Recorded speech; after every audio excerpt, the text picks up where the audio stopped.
আগামী ৫ ও ৮ সেপ্টেম্বর থিম্পুতে স্বাগতিক ভুটানের বিপক্ষে দুটি ফিফা আন্তর্জাতিক প্রীতি ম্যাচ খেলবে বাংলাদেশ ফুটবল দল। সেই লক্ষ্যে পুরো দমে প্রস্তুতি শুরু করেছে লাল সবুজের প্রতিনিধিরা। ভুটানের পরিবেশের সাথে মানিয়ে নিতে শনিবার সকালে থিম্পুর বুদ্ধ পয়েন্ট পর্যন্ত হাইকিং করেন জামাল ভুঁইয়া মোরসালিনরা। ভুটানে পৌঁছে দল অনুশীলনে মনোযোগ না দিয়ে কেন হাইকিং করেছে সে বিষয়টি খোলাসা করলেন জাতীয় দলের coach Javier Cabrera. First 2 days are quite important for us to adapt well to the altitude. প্রথম 2 দিন এই উচ্চতার সাথে খাপ খাওয়ানো আমাদের জন্য খুবই গুরুত্বপূর্ণ। গতকাল এখানে এসে হোটেলে থাকাটা ছিল প্রথম ধাপ।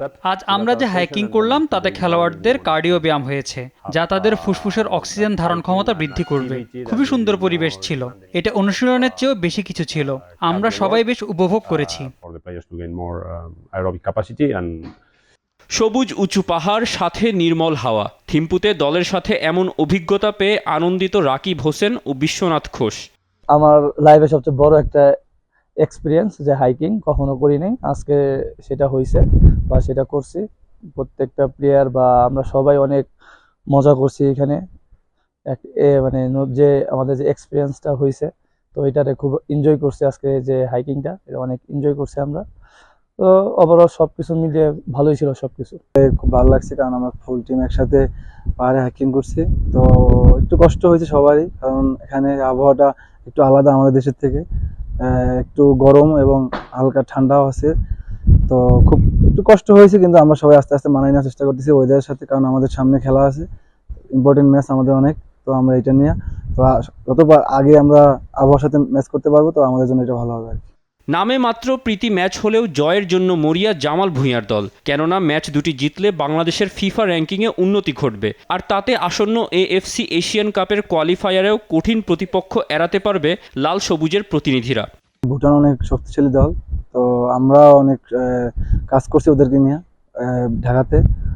আমরা চাইবো এখান থেকে ভালো কিছু করে নেওয়ার জন্য, কারণ আমাদের যদি আমরা এখানে ওদের সাথে জিততে পারি, তাহলে আমাদের র্যাঙ্কিং একটু আমরা আগাবো।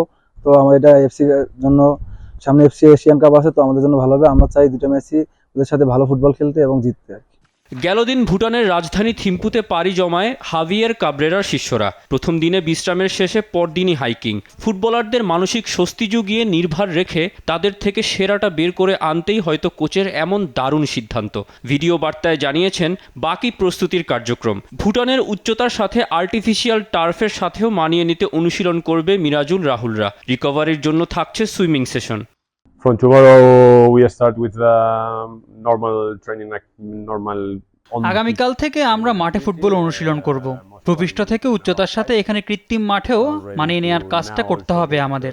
দিনে আমাদের 4টি সেশন থাকবে। সকালে শুরু হবে জিম সেশন দিয়ে, আর পুলে সাঁতার দিয়ে রিকভারি সেশনের মাধ্যমে শেষ হবে। আশা করছি এভাবে খেলোয়াড়রা সঠিকভাবে এই পরিবেশে খাপ খাওয়াতে পারবে। That we will also add gym sessions in the morning.